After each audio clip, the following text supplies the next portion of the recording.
Assalamu alaikum wa rahmatullahi wa barakatuh. My name is Yusuf Hanif, formerly known as, or still known as Today Clark by some. This is my story, my journey to Islam. May Allah give me the guidance to be able to tell the story. That way everyone will be able to benefit from this story.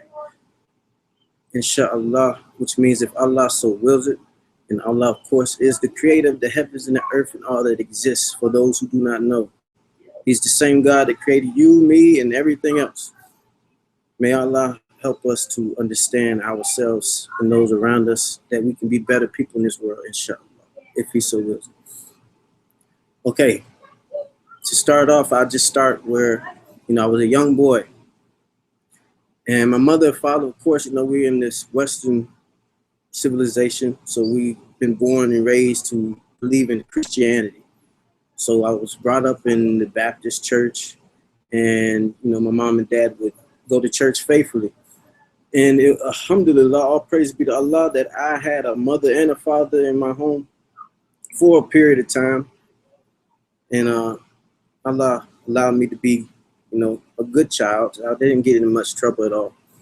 What happened was, I remember going to a church when I was younger, and they forced us to start to learn how to speak into tongues.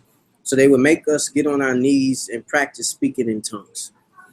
Now, the speaking in tongues is what is something that maybe you can Google, you can look online, you see that in the church they do this random babbling, speaking in tongues, and they say that it's a divine language, a holy language. Is something that comes from heaven, and it just comes over you all of a sudden. So at that time, I didn't think about this, but why would they have me practicing speaking in tongues if it's supposed to be something that comes over you all of a sudden? So fast forward a little bit, I'm probably about 10 years old. My mother and dad, they took me to this thing called Acquire the Fire, which is a Christian event, and had this prophetess lady there. Her name is Stacy Michaels. And she was up there talking on stage. There's about 10,000 people there. It was at the Coliseum. And she started describing the clothing of some young man. She said, there's a young man in here. He has on such and such, such and such. So I'm looking around, and, as a short kid at that time, I couldn't really see above the crowd and all this stuff. So then I started noticing that everyone was looking at me. And so she wanted me to come up to the stage. So I came up there. And she said that God has a lot of work for you to do, and don't stop believing in Him.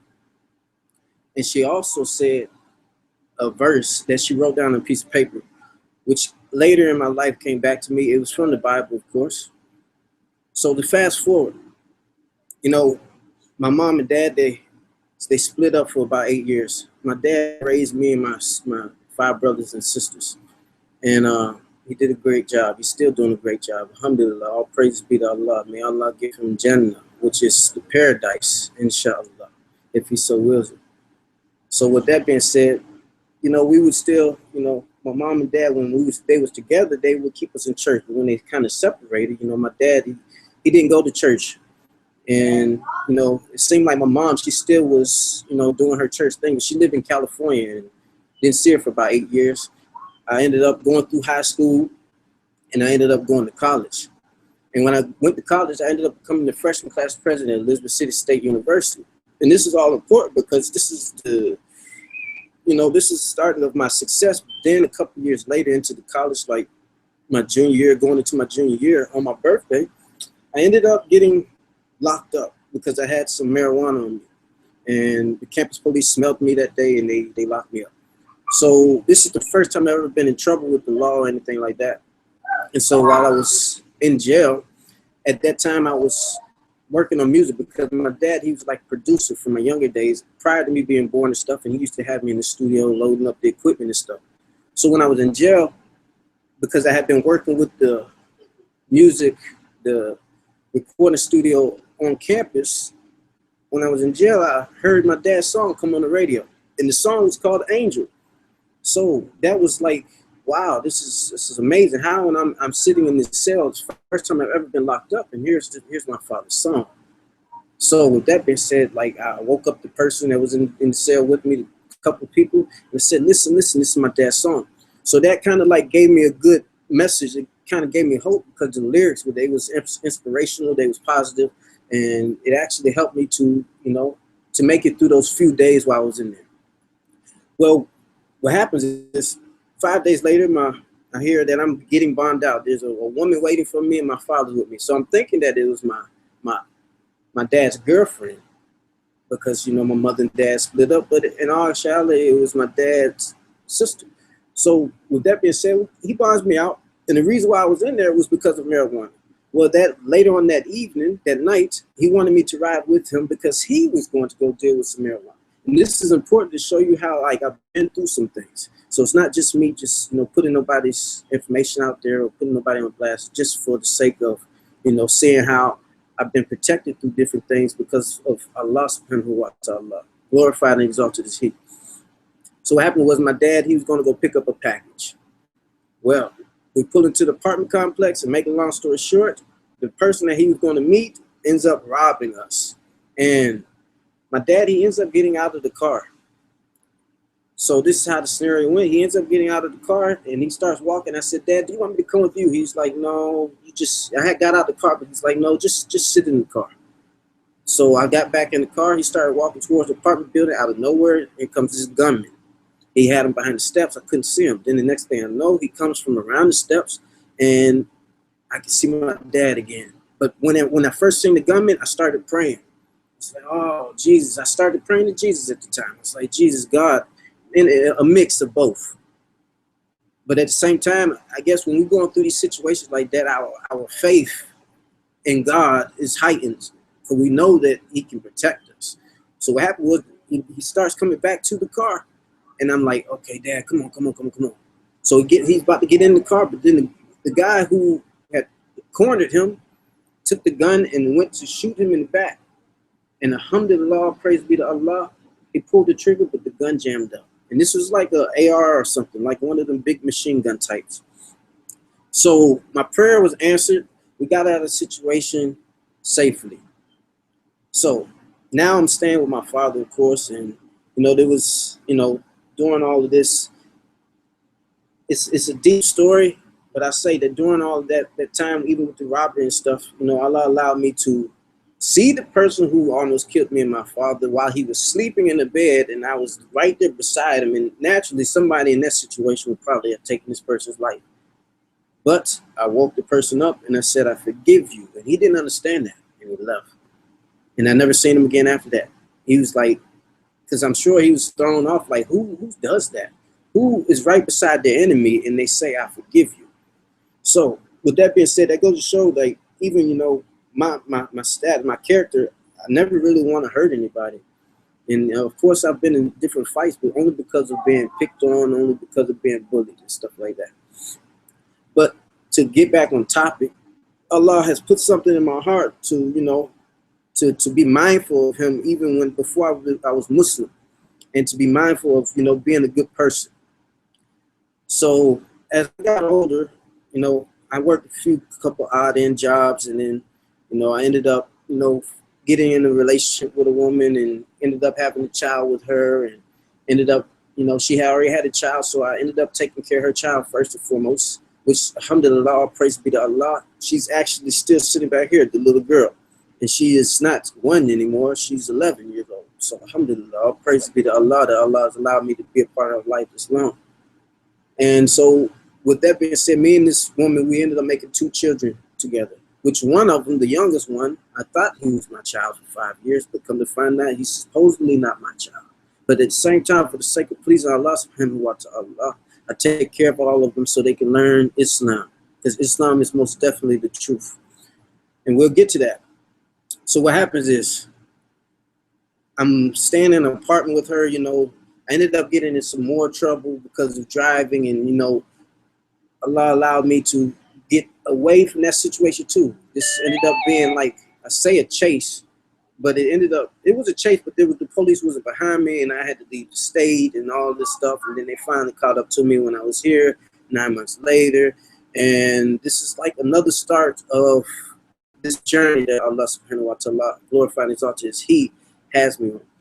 What happened was, I ended up getting locked back up because of the situation of, driving without license and already being on community probation. And, I fled the scene in the car because I wanted to be with my son who was about to be born. He was almost about to be born, and it was told to me that if I got in any more trouble at that time, that I was going to do an automatic year.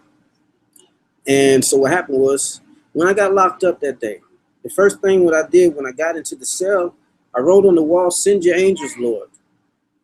And of course, at this point, I'm still a Christian. You might as well say Christian, but I still was believing in the Bible. So what happened was, I didn't have a bond, and so I prayed. About 2 weeks went by, and I prayed, and one night, and I asked God. I was like, "God, show me in a dream of when I get out of here." So that night was the Saturday night, and the next day was Sunday, Easter Sunday, and I'm in jail. So sure enough, he showed me a dream where there was these, this officer came in and put handcuffs on my wrist, shackles on my feet, closed the gate, and he left. Well, when he leaves out, the gate opens up. He takes the handcuffs come off. Nobody's there to take them off. They just come off. The shackles come off. And I go down the hallway, and there's somebody down at the end of the hallway say, "We're going to take a plane." There was a man and another man sitting. One man had on like a white shirt, and the other man had on like, a uniform. And then I end up back into my apartment, and I end up in this like white room, and there was a guy in the middle of the room. He was on the keyboard making music, and the instrumental just kept looping and looping and looping and looping. And all this is important because these dreams, like a lot of my dreams, what they do is they come true. So what happened was, the next day I was like, "Oh, this must be the day that I get out of here." So 12 o'clock comes, 12:30 comes, and the journey for the officers to come get me is a 4.5-hour journey. So I'm like, "Oh, they're not coming." So I had put the headphones in my ears, and I cranked up the music, and I was like, "They're not coming." But then I hear something say, "Turn it down so you can hear your name be called."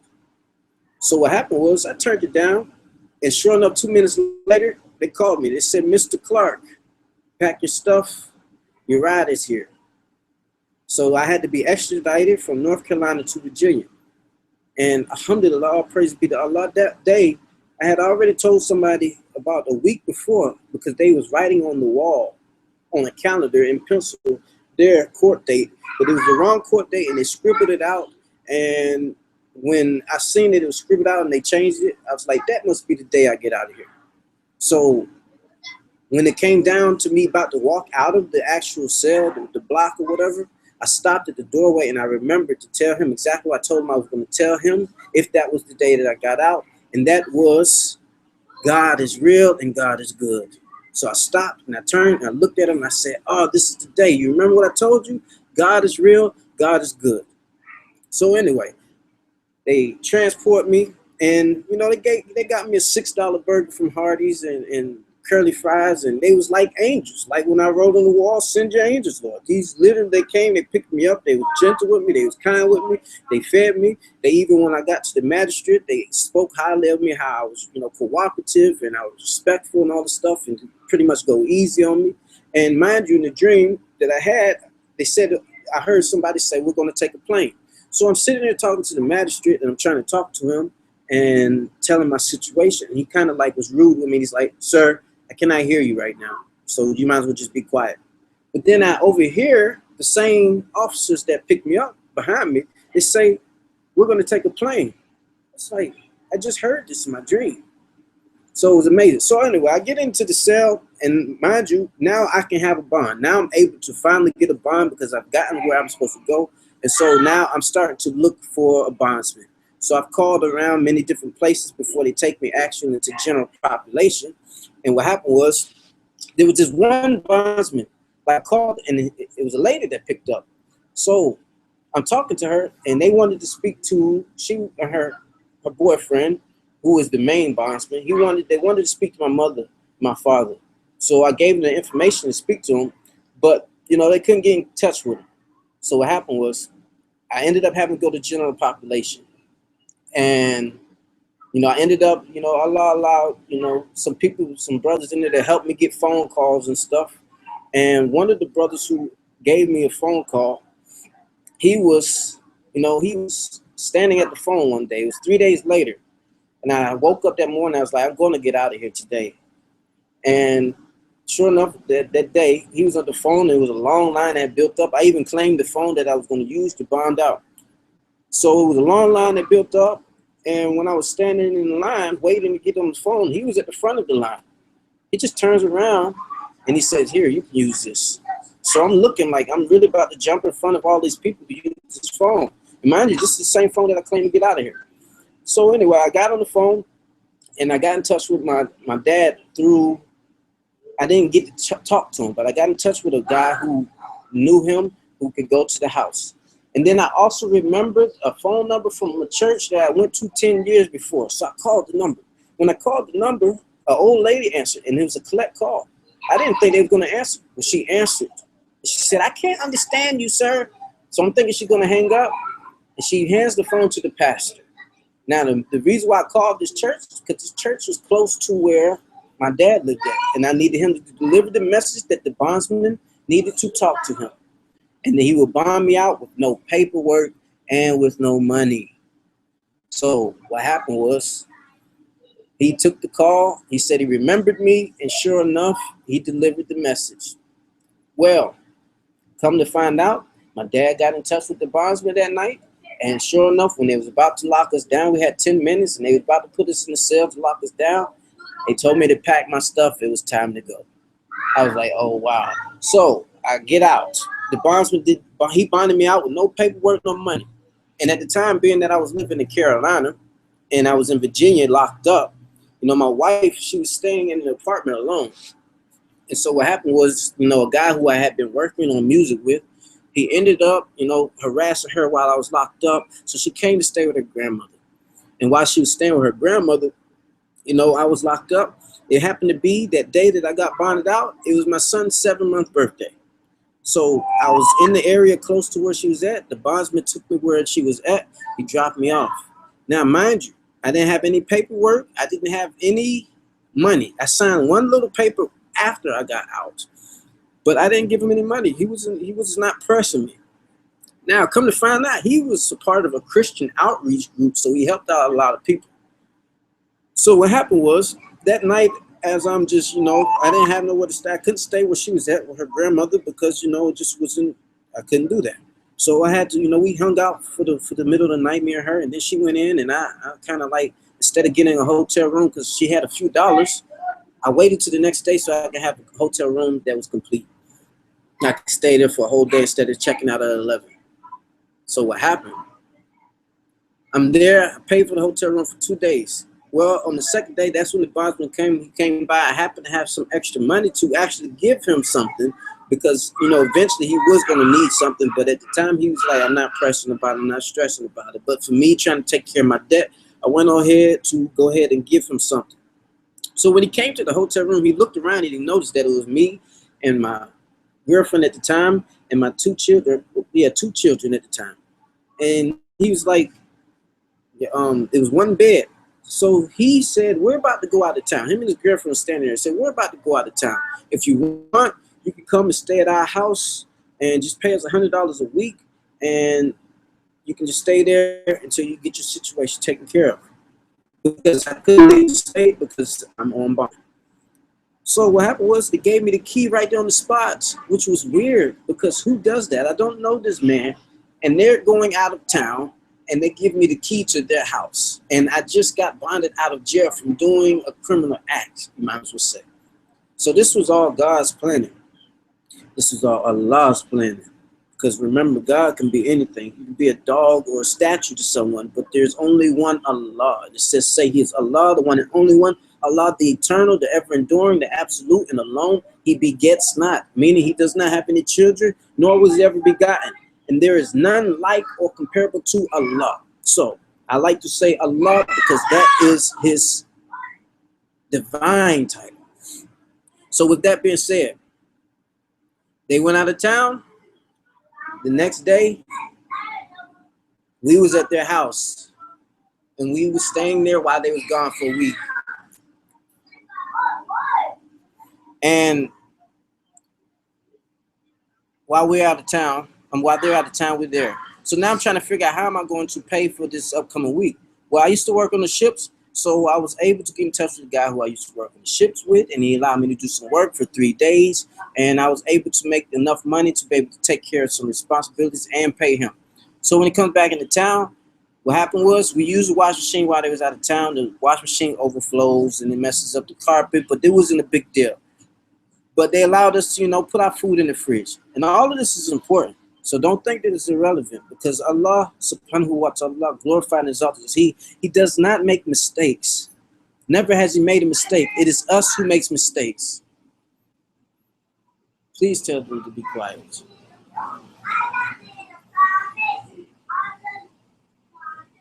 So what happened is, my wife had made the bacon. And mind you, I'm a Muslim, so we don't eat pork. But at that time, I was a Muslim. So, we was eating the pork. So my wife, I got a job. This is how this happened. I walked down the street with her one day with my children, and I was trying to figure out how in the world am I going to pay for this next week. So I walked past this couple who was doing some landscaping at this school, and I asked them, did they have a job for me? They was like, no, but they said, there's this church that helps people out when they get out of jail. So I ended up calling the church the next day, and it was a Sunday, and they said, well, we're going to have to talk to you. So they ended up sending a van to pick me up and my family, and we went to the church, and pretty much more or less they gave me $100 that day, and I got a job from the church that day doing tree service with a guy who had his own business. So as I was at work the next day, I just got out of jail. I made $380. Allah was blessing. He allowed me to find a job. He allowed me to have, some support to be able to take care of the money and stuff that I owed this person for staying at their house. The bondsman who gave me a key to his house, who I didn't even know, who went out of town. So I'm at work, and now the bondsman and his girlfriend, they've been back in town for a few days.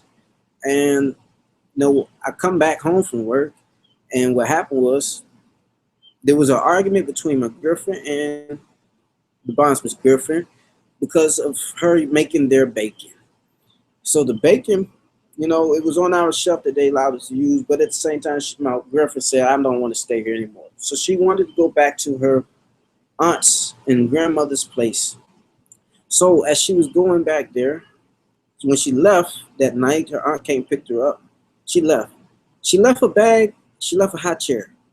And when she left his bag and hot chair, I got looking around. I was about to leave myself. It's like, well, there's no point in me being here, because my main reason for being there was for my wife, my children, which we had 2 rooms to stay in, one for the children and one for me. So I was like, okay, well, there's no need to be being here. I'm going to go back on this side of town. So I asked the bondsman, could he take me? Well, he said he would. So as we driving, he pretty much said, you just paid some money to stay here. We're just going to take it out of your bond, which, the money I only owed him $500. So he took the money out. But as I was driving, I called my father. As he was driving, I called my father, and I was like, Dad, do you have any money I can use? Can you, I can't leave the state. He's like, son, I don't have any money, but, call me tomorrow. So the bondsman overheard my conversation. So at that moment, we're sitting in traffic, backed up traffic, and he says, you know what, I know that we're supposed to go in front of the judge to take care of it like this, but just go ahead and go home, be comfortable, make sure that you come back for court. No sooner than he said that, I look up, and sure enough, there was a car in front of me, in front of us, and on the license plate it said, have faith. The car beside that car said, God true on the license plate. I was like, wow. We both looked at each other like, wow.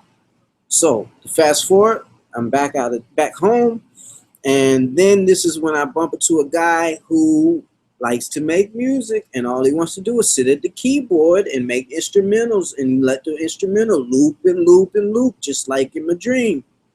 So I'm connected to this guy. I ended up going to my court date. The lawyer says, well, I have some bad news and I have some good news. She says, the bad news is you're going to have to do 50 days. The good news is they're going to reduce the felony down to a misdemeanor. I was like, that's all good news, because what was told to me is I was going to have to do an automatic 4 years. So that was good news. Mind you, I'd already did 33 days, so I only had 17 days left to do. The reverse. I did 17 days, only had 33 days left to do. So anyway, and they told me that I could come back in 2 weeks to turn myself in. Now, first of all, just kind of, reflect on some of the things I've told you. And just see, I've been, raised in church, been protected through my life, and, I've been, supported. But where's all this stuff coming from? Allah was guiding me from a young man. Nothing that we are given comes from man in the first place. It all comes, and nothing is allowed to happen to us or be given to us except for if Allah subhanahu wa ta'ala allows it to be given or happen to us. So at the end of the day, at the beginning of the day, at the middle of the day, which time does not have any effect on Allah subhanahu wa ta'ala. Allah is the only one. He's the only one in control of anything. La hawla wa la quwwata illa billah. There's neither might nor power except for with Allah. So if anybody wants to try to blame the devil for anything, the devil has no power. All right? So back to the story.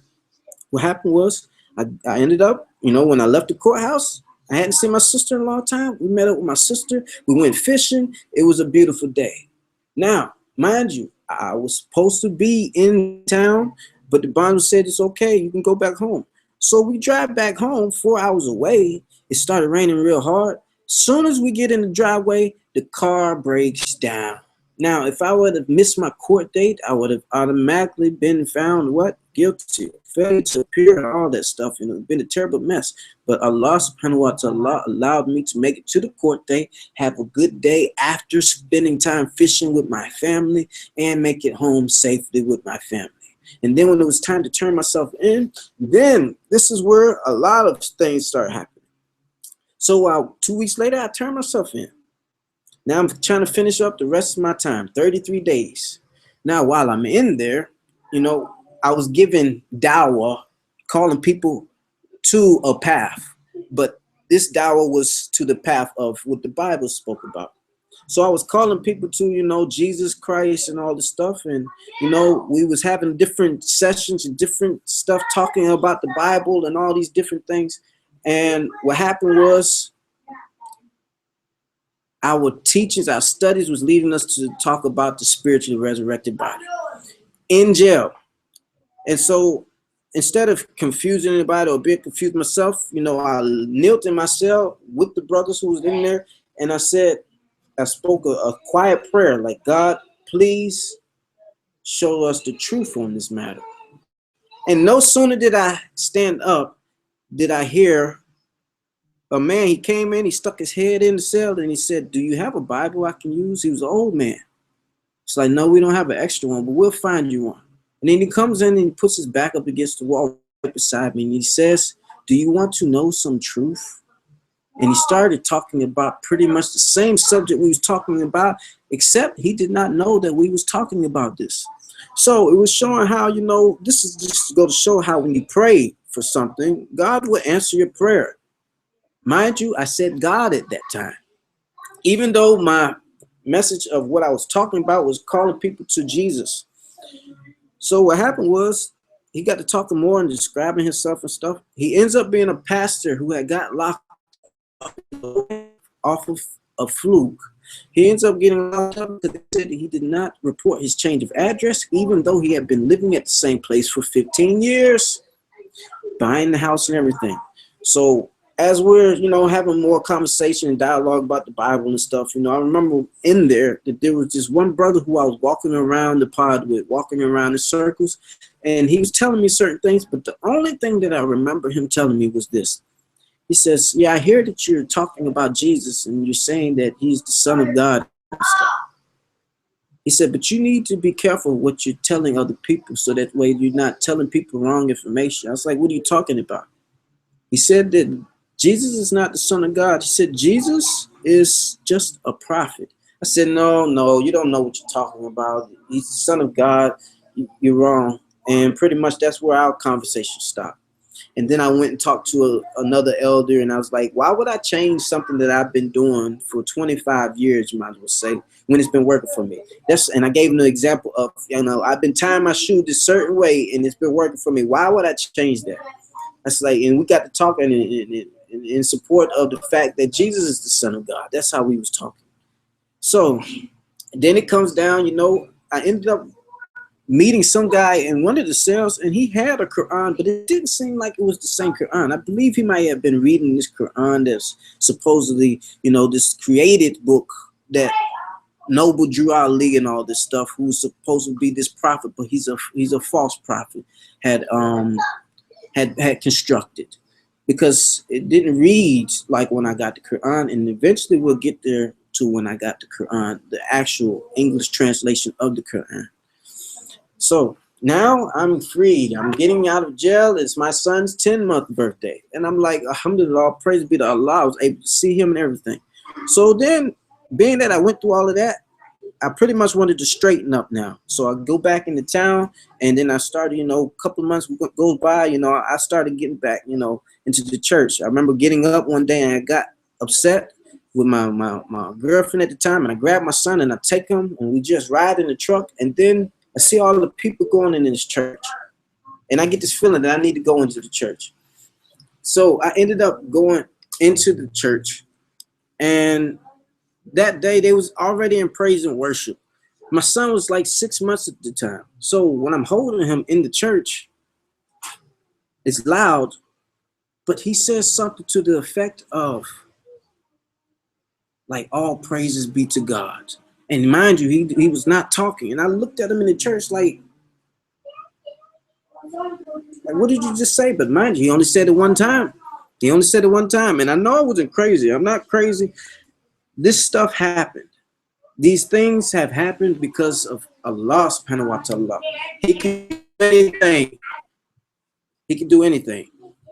He can put a ball of fire in the sky and suspend it there and keep it at the right distance to allow us to have the food and all these things that we need, the heat and everything. So sure enough, he can make a baby speak. And as a matter of fact, in the Quran, the first miracle that Jesus actually did was speak as a baby to clear his mother of the lies that they said about her.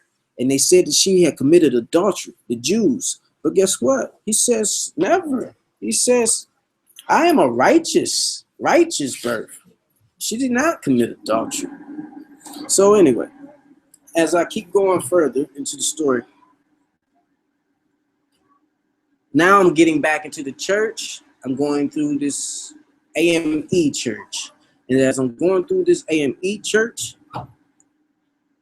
I am starting to gravitate back to being a righteous person, you might as well say.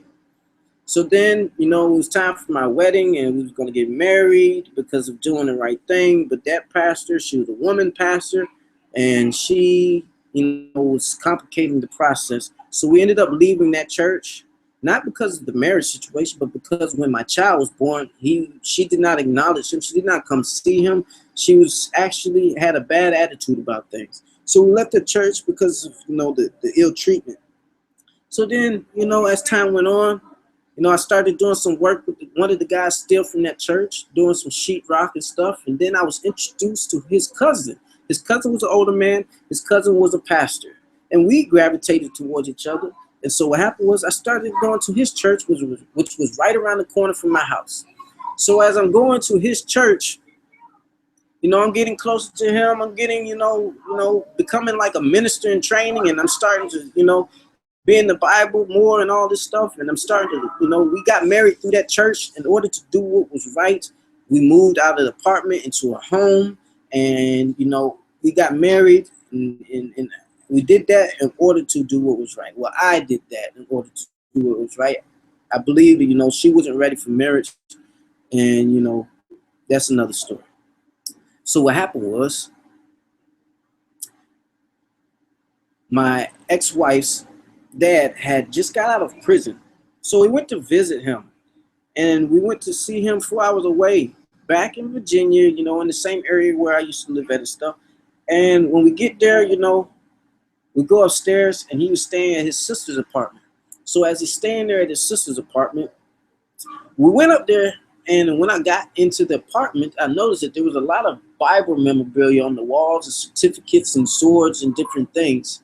So while I'm looking around, I look and I see that there's a podium in the corner with the Bible open on it. So mind you, this is important because what happened was prior to this trip, my mother and father came to me with some information. and it was about the speaking in tongues. And it said that this was a charismatic way of speaking in tongues that started in the 1900s, and that speaking in tongues from the Bible is not random babbling.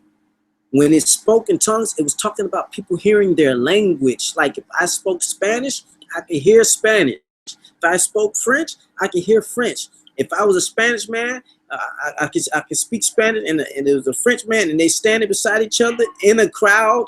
They could hear their language in their tongue from one speaker. This was how the tongues was in the time of the Bible, supposedly, where they could hear their own language. So when my mother and father brought this information to me, first and foremost, I told them, no, you don't know what you're talking about. You're wrong and all this stuff. And I started to do research. Now, this was the start of my journey of knowledge, you might as well say, of seeking stuff to make sure. Because we cannot just take what someone else tells us and not make sure. We got to make sure. This becomes the truth. This becomes knowledge. Knowledge is not just accepting other people's information without making sure. So I started making sure to see, okay, well, let's see, let's find out. I'm trying to prove them wrong, actually. But in all actuality, the information started proving them right. So with that being said, I prayed and I asked God. I said, God, show me the truth of this matter. Show me the truth. And this is where I went out of town, met my ex-wife's father, and then I go upstairs, and the Bible memorabilia is on the walls and stuff. And then in the corner, there is a Bible on a podium. And in this Bible, on the Bible, it was open. The Bible was open on a certain scripture. So I went to the podium to see, because something said, go and see what this Bible says. So when I went over there to see, I looked, and the Bible was upside down. So mind you, I went around the podium, and now it's like I'm standing there as if I'm preaching this. And the Bible was open on the exact same scripture that I was studying. Now I want to emphasize this, that the Bible is not all false. There is some truth in the Bible, but it's not all truth, because it contradicts itself tremendously. So if you ever want to look into that for yourself, Google contradictions in the Bible. Is the Bible really holy? These different topics, and you will come to learn that it is not as holy as people have made it out to be. There is many different versions of the Bible, and there's many different stuff that has been added to the Bible and taken away from the Bible. And there is a motive, there is ulterior motive that has been, that people have put with the Bible. They have their reasons for changing stuff. So look into it for yourself. Don't take my word for it. I'm just telling you my journey, my story to Islam. So what happens is, now I'm like, oh wow, my mother and father was telling the truth. So I said, okay, let me go and tell them y'all was right. And then let me go and talk to the pastor. So when I got back into town, I went to talk to the pastor about the Bible, about these different scriptures and different stuff, how this is not the way and this is wrong, and to help him to understand, because it's not like at that point I did not understand. Because mind you, I was brought up in the church. I knew a lot about the Bible. And I was also a minister in training at the same time. But now I started using my head for my own self. And now I wanted the pastor to, to see what I had found. Not in reference to, I didn't need him to confirm it. I wanted to show him. Well, he did not want to hear it. So what happens is, I seen how he was proud, like I was proud when the information was first brought to me. So now I had to make a decision. And that decision was that I had to leave the church. Because if this Bible is not correct and they're not doing things the way they're supposed to be doing things, then why am I going to be under something or do something or live a life that is not correct? And I started to realize, like, the church has a lot of idols in there and all this stuff. And it just started to go down a path of wanting to know more. And so what happened was, I didn't know what to do. I left the church. I didn't know what to do. So pretty much a couple of months later, I got back into the world, started back smoking and drinking. And then I started, working on making music again and all this stuff. And what happened was, I started seeking more knowledge too at the same time. And mind you, this person who was in my dream, who was making, music on the keyboard and all the stuff, he's a part of this story in a way where, he started to introduce me to new things that I had never even thought about, new subject matter, dealing with, setting yourself free from the government through different legal remedies and, more science temple stuff, and dealing with the ancient Egyptian knowledge. And when I started wearing the Ankh and everything, I started, reading the Rosicrucian mysteries and the law of the children of order of one, and different stuff like that.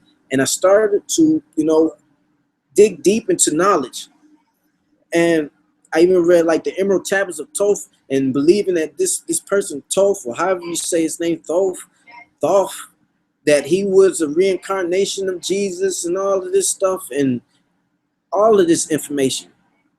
So what happened was, then as I'm submitting paperwork to the government, to the White House, to set myself free, through this DNA and nationality and jurisdiction stuff, I ended up had a car that I had bought. In the car, I couldn't get it inspected. I got to try to get it inspected twice, and if it failed the third time, they was going to allow me to get a waiver. So, I'm driving this car back from work one day, which I had everything posted on it, like I had all of my paperwork was right with the DMV and everything. And I was trying to actually do it in a way where, I had stopped using my license and my ID, and I was, had my documents with me as far as my name that I was using to set myself free. But the car was going to be in my mother's name and all this stuff, What happened was, as I'm driving home, I had stopped and got a beer. 8-ounce, little tiny beer. I drank it.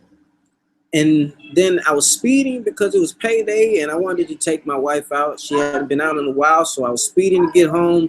And, as I'm speeding, this is where the state trooper pulls me over. So they pulled me over. I pulled over.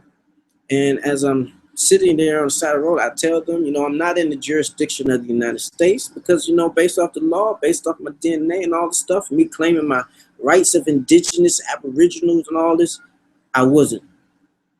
Well, I gave him my documents. Mind you, I did not make copies yet. This was my original documents. I said, do you mind reading this before he took it? And when he took it, he said, I'm not reading this.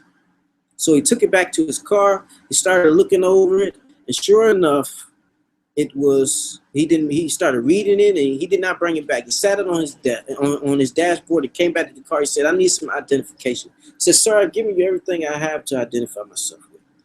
So what happened? Another trooper pulls up. So they start talking. So I was like, okay, do you mind if I talk to him? I was kind of like laying out the window on the passenger side. You mind if I talk to him? He might understand better. They come over to my side and they say, sir, step out the car. I said, sir, what have I done wrong? Because based off of the law and based off my paperwork and everything, speeding is not an arrestable offense and all this stuff. They didn't want to hear that. I said, sir, step out the car. They had their hands on the guns. I said, sir, step out the car or you're going to be arrested. I said, sir, what have I done wrong? And then they grabbed the door and they went to open the door and they went to take me out of the car, and I got scared. And the car was still on, and I ended up putting it in drive and I drove away. Now I'm in this high-speed chase with these state troopers. And as I'm in this chase, what happens is I got on the phone and I called my wife. I said, oh, I'm being chased by the police. She said, don't die. And then no sooner than she said that, I look up in my mirror, and I was doing like 100, 110. I look up in my mirror, and sure enough, they was on me, and they spun me out. And they hit me in the pit, and they spun me out. And I'm going down the interstate, and I'm going up towards the trees and the guardrails and whatnot and all this stuff. And I felt so protected in the car. And the car spun, and all I remember is the car getting back on the interstate, facing the same direction that I was going in, and I kept going. So I kept going, and then when I got off the interstate, now mind you, I'm scared. Now I shouldn't have ran. I'm gonna put that out there so you understand that, we shouldn't have fear of anything except for Allah subhanahu wa ta'ala. But at that time, I wasn't Muslim. I was still searching for the truth. And also at that time, the guy who I was working with music with, he had got me involved with voodoo. because he's saying that our people from Africa, this is what we used to do. So I started doing prosperity candle spells and different spells and all this stuff, trying to, increase my wealth and all these different things, and trying to get, more attributes to my name as like a truthful person, a righteous person, patient, all these different things, trying to do all of these rituals, moon rituals, sun rituals, staring at the sun, all of this craziness. So mind you, if I would have died in this high-speed chase, I would be in hell, because this is evil for sure. We do not associate partners with the one that made us. We go straight to him. If we die associating partners with him, putting something in the middle, using this idol, using this cross, holding this up, using this person, worshiping this statue, we will be in the hellfire. So what happened was, back to the chase, I get off the interstate, I tried to turn the corner, and I'm going like 20 miles per hour, and I accidentally hit a lady on the front fender, and I get out the car and I start running, and my shoes come off my feet immediately. Now this is daytime. I'm running through these little woods, and these vines, they trapped me up, and I couldn't break free from the vines, but then I broke free. I heard the officers behind me, but where I was running, it was thick brush, and they did not chase me through there. Now I'm going through the woods, and then I look, and I'm like, I get thorns and stuff all in my feet, all of my hair, all of my shoulders, and everything. And I feel like a slave running through these woods. So then I look to the left, and here is this angel statue in the middle of the woods. And I'm wondering, like, why in the world is there a statue of an angel in the middle of the woods? Or supposedly what they call an angel. So anyway, I'm continuing to go through. And to make a long story short on that note, I ended up getting away that day. And then I ended up going out of town to New York and doing some work. And I'm thinking they have my paperwork. They're going to go and take it to the station, and they're going to realize, like, oh, well, we was wrong. And he had a lawsuit against us, but they did not do that. 3 weeks later, they came and got me. But when I went to New York, before they came and got me, when I got out of the car, out of the van, the work van in Manhattan for the first time. I've never been in Manhattan. I stepped out on the sidewalk, and I looked, and there was something written on the corporate building. So I walk over there to the building, and I look, and it said The Chosen. I was like, whoa. I didn't understand that at the time. But that's important too, because Allah chooses who he wants to be Muslim because of their heart, because of what they realize, because of what they want, because of how grateful they are to him. It is our choice to believe or not believe. And when he sees that we want to believe, then we are the ones who are chosen. So what happened to this? Now I'm back in town. I get locked up because they send the U.S. Marshals to lock me up. So what happened? Before they came, 2 days before they came, I had this dream. And the dream said, have patience in everything. Have patience in everything. And I even felt like I was being haunted in another dream, which made me do, because at the time when I was doing the voodoo, I wasn't doing like evil stuff, even though it's evil, but in the way they called it is good and bad voodoo. Well, now, being that I feel like there's these people who's trying to, arrest me and stuff, now I'm like, okay, I got to do something different. And so I did this. It's called a beef tongue spell, which I'm not going to go into it. But to make a long story short, it was supposed to freeze their tongue. So now I'm getting into more of the darker side, you might as well say. So 2 days later, this is when the U.S. Marshals, I get up to go to work. I then go across the field. And sure enough, they were right there waiting for me in a church parking lot. And they swarm in on me, and they put me on the ground, and one of the officers say, tase him, he's resisting. And I wasn't resisting. So he went to tase me, and the taser fell apart. And mind you, the dream that I had 2 days before that, it was the officers coming to me. I was going through this walkway, and I look to the right, and there's these police there, and they shoot me, and the bullets go through me, just like this taser falling apart in real life. And yes, these connections are there. I'm not just making these connections. This stuff had to come to, my realization, like, wow, I just had this dream and this happens. These things, there's no coincidences. Somebody might say, oh, you're just connecting too much. No. Allah has been guiding me. He has been showing me different things, and he has been protecting me from different things in order that this thing that I'm about to tell you what happened. So I get locked up, and then they have to take me from one city to the next city, which is, about a 30-minute drive. They take me to that cell. They take me to that jail. So I'm in there and I'm telling them, y'all have me in here under a name that's not my name, because I'm dealing with the more science, temple stuff, nationality, DNA stuff. And I'm supposedly setting myself free. My paperwork is on file with Barack Obama and the Secretary of the United Nations and the governor of North Carolina. And, all my documents notarized and on the public record and everything. So I'm in there and I'm telling y'all have me under here under the name that's not my name, because, I'm going by a different name. They weren't trying to do anything about it. So I wasn't trying to process in. Well, eventually I started cooperating. I started to process in. So then they went to take me. They got me in the jail clothes, the orange jumpsuit, and they take me to a block, and they was going to put me in a cell. Well, of course, at this point, I'm still going off of, you have me in here under a name that's not my name. So when they went to stick me into the cell,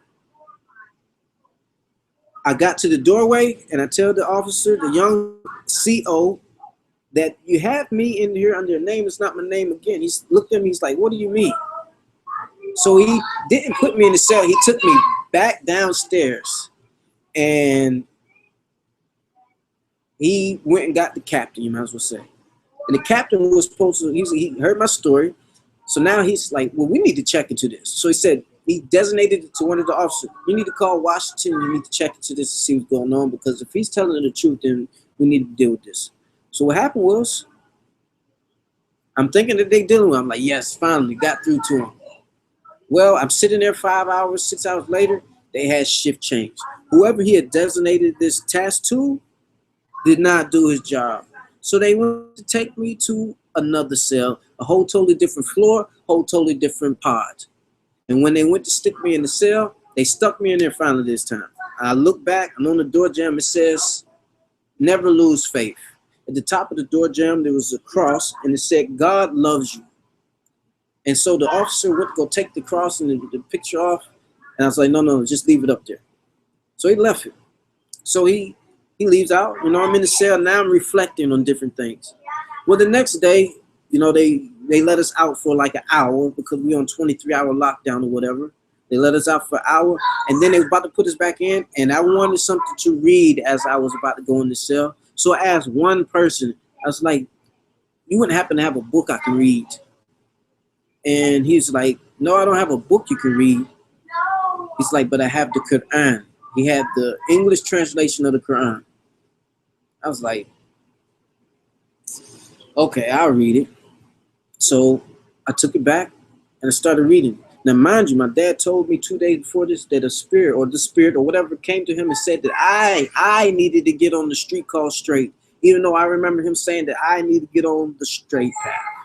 So I started reading, and in the English translation of the Quran, the one that they had at the time, and even though they have one called the Clear Quran, in the beginning there's an introduction that deals with a lot of different things about Jesus and about the Big Bang Theory and about how a baby looks and the technology, and how the Quran speaks about different things that only Allah, the creator of the heavens and earth, would know. So I was like, wow. And one of the things that was to be noted in the introduction was that, Jesus says in the Bible, he says, I am only sent to the lost sheep of the children of Israel. So this is like, whoa, hold up. He's not sent for the whole world.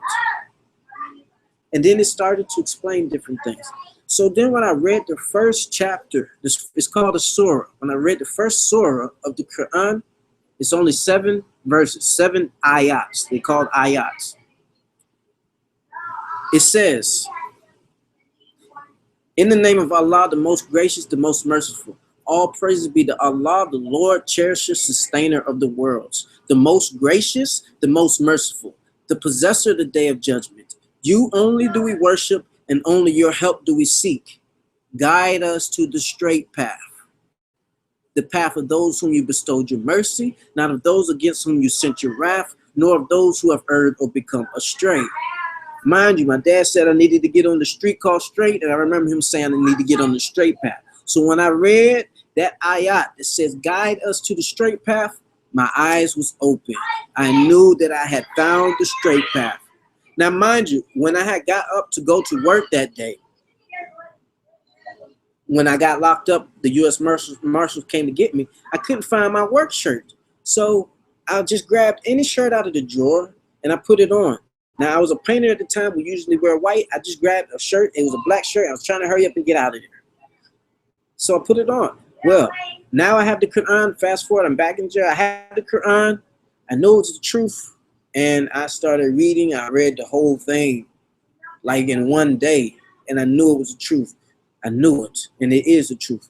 So now I'm just like, I'm thankful. Now the next day, I'm talking to a brother in there, come to find out he's Muslim. I didn't know anything about Islam. I didn't know anything about Muslim. I didn't know nothing about that. So he started telling me about different things, started telling me about the 5 pillars of Islam, where you have to believe that none has the right to be worshipped but Allah, who is the creator of the heavens and earth and all that exists. You have to believe that the Prophet Muhammad, peace be upon him, 1400 years ago, is the last prophet. That is the first pillar. It's called the Shahada. The second pillar is to establish the prayer. It's called the Salah. Third is to give your zakat, your charity. Fourth is to fast during the month of Ramadan, which is the month when the Quran was revealed. And the fifth is to make your journey to Mecca, if you can afford it, to visit the house that Ibrahim alayhi salam and his son Ishmael built. May Allah be pleased with both of them. So he started explaining these different things, and I was like, wow. So now I'm getting the knowledge of Islam.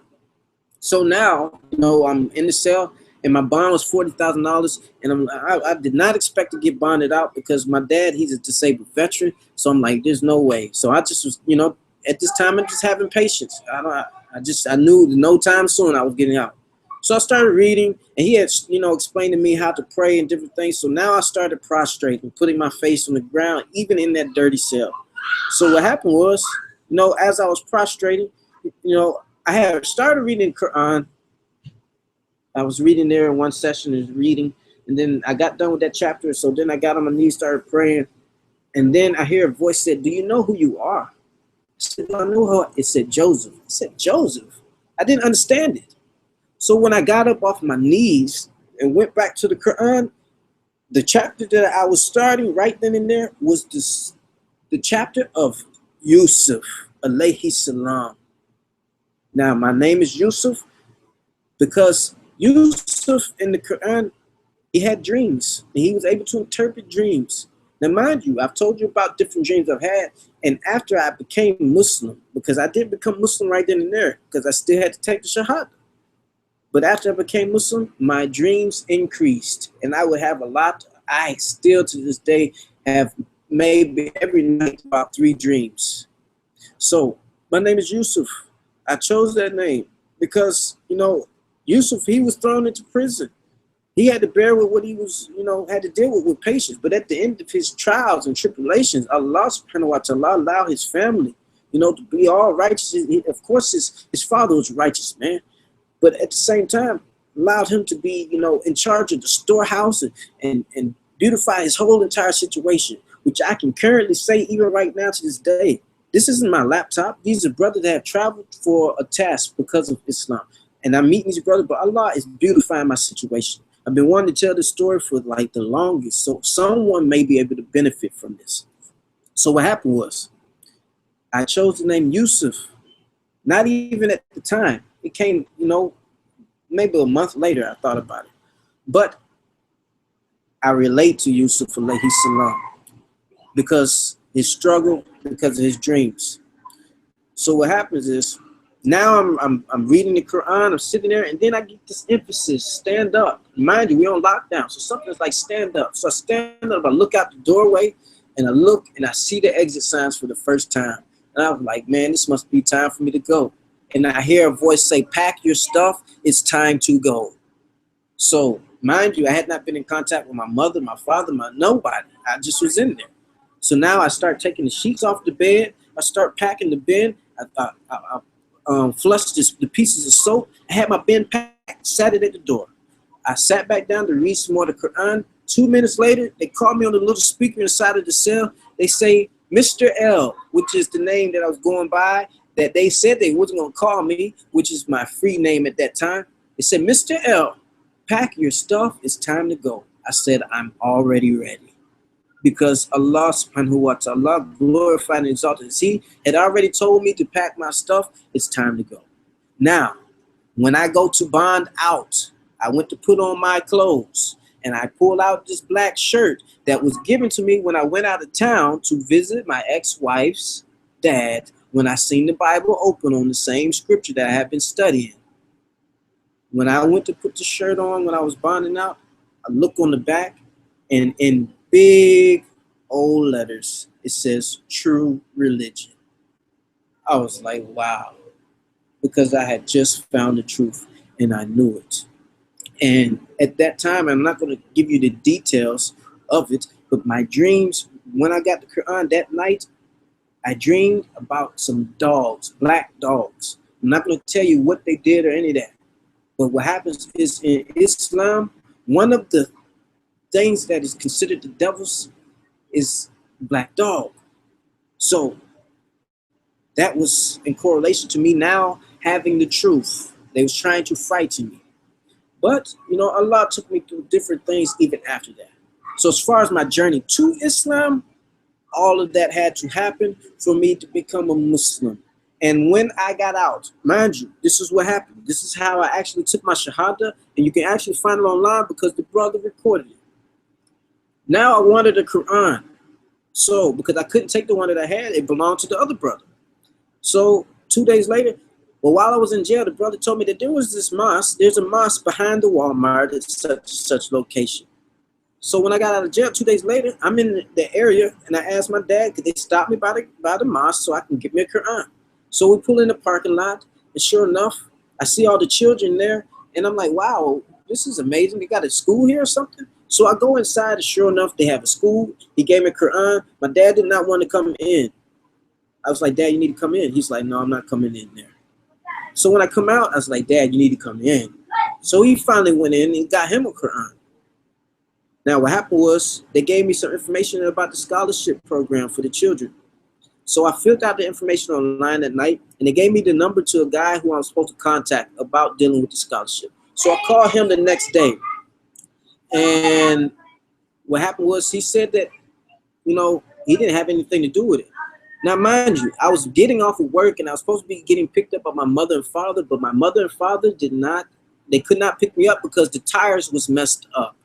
So they said, well, we can't pick you up today. And so I asked the boss, could I stay with him that night? Sure enough, he said it was fine. So then this was when I called the guy about the scholarship for the children, about going to the school. And he's like, well, brother, I'm eating dinner, but I don't have anything to do with that. And sure enough, we got to talking. And then this is when he said, would you like to come over and take your Shahada? Because he realized, I knew enough to become a Muslim. So I was like, sure. So I asked the boss, can you take me by the mosque so I become Muslim? It's like, you about to become Muslim? I'm not about to do that. It's like, can you please take me by the mosque? And I was literally about to get out the car and walk if I had to. It's like, okay, I'll take you. So he take me, but he goes past the mosque. He goes to the Walmart. And I was like, where are you going? Because the brother had to be at a wedding. He had been preparing for this wedding for 6 months. He said he had to be there at a certain time. It was like 5:30 at that time. And I told him I was going to be there at 5:30. So he's like, I'm going to go get you some money. The boss said, I'm going to get you some money. So he went into Walmart. Mind you, in the parking lot, it was like the whole world was there because it was 102 Jams, which is a radio station. They was sponsoring some event. So it was like worldly stuff going on there. So I'm sitting in the truck waiting for the boss to come out of the Walmart. And what happened was, I get a phone call. He's like, brother, where are you at? The brother who's going to do my Shahada, he was going to, I was going to go and testify, that none has the right to be worshipped but Allah, and that the Prophet Muhammad, peace be upon him, is the messenger of Allah. He said, brother, where you at? It's like, I have to be somewhere. It was 5:47 now at this time. It's like, I'm walking over. I told him I'm walking over there because the mosque and the Walmart is right close to each other. So he's like, you're walking over? I said, I'm running over there. So I ended up pulling the van to the side, and I told the boss son that I got to go. I have something more important I need to take care of. So I get out of the van, and I run full speed as hard as I could to the mosque. And sure enough, I had a whole lot of paint on my arms, and my clothes was dirty. I just got done working a hard day's worth of work. So I get to the mosque, and he looks at me, and I'm thinking he's going to turn me away. He's like, brother, come inside. So I come in, we stand in the middle of the mosque, and there was a couple of brothers there. And he asked me, did I believe? Sure enough, I took my shahada right there. And the moment that I got done hugging the one brother, this feeling came over me that I can't explain. It's just like a weight was lifted off my shoulders and something was given to me. And I knew that had I not done this, I would have been in the hellfire. Because mind you, I was doing voodoo at the time. And sure enough, I fell out in the mosque and I started boo-hoo crying, snotty nose crying like a baby. Because I felt like I knew that I was spared from the hellfire. I just had this feeling like I'm spared. Now, it was such a deep day for me. And when I think about it, like I'm so thankful to Allah for guiding me to the path that is true. Because I could be dead right now. And Allah spared my life. I could be dead many different ways, and Allah protected me. And He can do that for any of us if we just recognize Him. He's the one that gives us life. He's the one that beautifies our situations. So I ended up, doing the wudu, which is the cleansing, and taking my shower right then and there. And then the brother invited me to the wedding. He's like, you can come with me. Now, mind you, the wedding was supposed to start at 6. It's like 7 o'clock now. Well, we get to the wedding, it was like 7:45. And the wedding still had not started. They still was waiting on different things. So I get to the door, and I'm dirty. Had plaits in my hair and everything, and I paint on my arms and all this stuff. And there's this white robe man. He had on a white robe. He come to the door. He answers the door. It's this nice, beautiful house. He looks at me. He's like, sir. He's like, brother, come upstairs. So I come upstairs. He takes me into his walk-in closet. He's like, you can put on anything that you want. And then he starts helping me. And then he helps me to get beautified. And sure enough, I had put on my, he gave me some stuff to take off, the stuff on my arms and all this stuff, and the paint off my arms, and he gave me a kuf, he gave me nice clothes, gave me lotion. I went downstairs. There was 2 brothers, a brother on my right and a brother on my left, and they had food waiting for me. There was a lot of different, exotic foods that I had never seen before. And alhamdulillah, all praise be to Allah that, that day happened. And then I was even able to pray with the groom who was about to be married. I said, I don't know how to pray. It's like, brother, don't worry about it. Just come in here with us. Small room, like 5 brothers. So, mind you, the devil started working instantly through my wife to make me feel like I had done something wrong by, not being at home, even though I couldn't be at home. And I just, all of my sins was forgiven, because when you become a Muslim at that point in time, at that spot, you are like a newborn baby and all your sins are forgiven. So what happened was, I started crying that day at that wedding, and the brother took me in the room. He's like, brother, I'm going to show you something that's very dear to me. And I was crying because my wife was stressing me out, and she didn't believe me. She thought I was out just enjoying myself, like, she didn't believe me. So he showed me this video. The video was of just the different universe and the stars and the sun and galaxies and different stuff. But the subject was, it says tears. It was saying that crying is for the heart, and make your supplications known to Allah. Ask Allah for everything that you need. Do not go to man first. Go to the one that created you. And then he gave me $100 right there on the spot, and I was able to make it home that day, even though I was not supposed to be at home, because my mother and father could not pick me up. They took me home. I got to the house. I ended up cutting my hair that same night, and I ended up sleeping on the couch. And alhamdulillah, I was a Muslim, and I am a Muslim. Now, for all those people who have listened to this, I want to say this. Don't base Islam off of what you have seen in the news and the propaganda. Because these people, they don't have your best interests at hand. If they did, they would tell more of what's going on in the government and all this stuff. They only tell you what they want you to know. And they only show you what they want you to know, to keep us dumbed down. The fact of the matter is, this is the book talking about the Quran.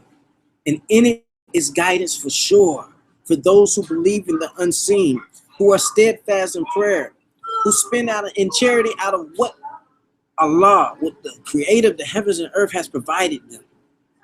It is these who are on true guidance from their Lord, and it is these who will prosper. And as to those that you warn, whether you warn them or not, they will not believe. And it's talking about the people who are too proud to even open the book in the first place. The people who are too proud to even change their ways. So with that being said, study to show thyself approved, rightly dividing the word of truth. Ain't that what the Bible say? So I'm thankful for whoever may have been listening to my story. And I pray that Allah subhanahu wa ta'ala forgives me of my sins for me being able to convey this message to you. And I ask that you would just take the time to understand Islam. That is my journey to Islam. I am Yusuf Hanif, and may Allah reward you for listening. May He forgive us for our sins. May He guide all who He has chosen. And whoever Allah guides, you will never find any misguidance for that person. And whoever Allah misguides, you will never find a guide for that person except for if Allah subhanahu wa ta'ala guides them. And may there be peace and blessings upon the Prophet Muhammad sallallahu alaihi wasallam, and may he be elevated to the highest status that he has been promised in the heaven. Ameen, ameen, ameen.